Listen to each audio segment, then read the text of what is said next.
Hello everyone and welcome.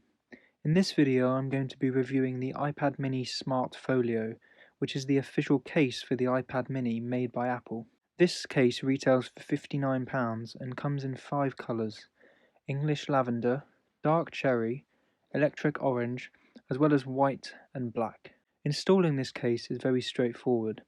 In the back portion, there are lots of magnets, which align with magnets in the iPad itself and allow you to simply place the iPad onto it and have it snap into place. Once the device is installed into the folio, it is very secure and you can hold it upside down and dangle it from the cover portion without worrying too much about it falling out. However, it is possible to slide the iPad out if enough force is applied to the sides, so do exercise some degree of caution. The folio itself is made of a polyurethane material that is soft to touch, and the inside is microfiber lined, which means that it protects the iPad and can even provide a bit of screen cleaning ability each time you open or close it. Like many other iPad covers and cases, the Smart Folio integrates with the iPad to automatically put it to sleep when closed and wake it up when it's opened. If you prefer, however, you can turn this off in settings by going to Display and Brightness settings and switching the lock-unlock option to off.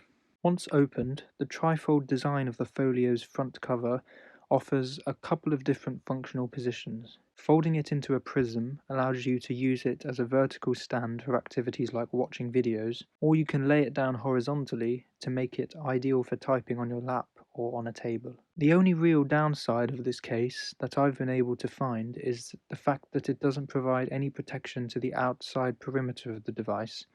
However, if you're careful with your iPad, then this shouldn't be too much of an issue. To conclude then, I would say that despite what could be argued to be a steep price, the iPad mini Smart Folio is definitely worth it. Being made by Apple means that it fits the iPad perfectly, and it most certainly does feel like a premium, well-built case. I would definitely recommend it to anyone looking for a case for their iPad mini. If you found this video helpful, then please hit the like button to let me know, and feel free to leave a comment as well. Please do also consider subscribing and hitting the notification bell icon so you're notified every time I upload. Thank you very much for watching, and I'll see you in the next video.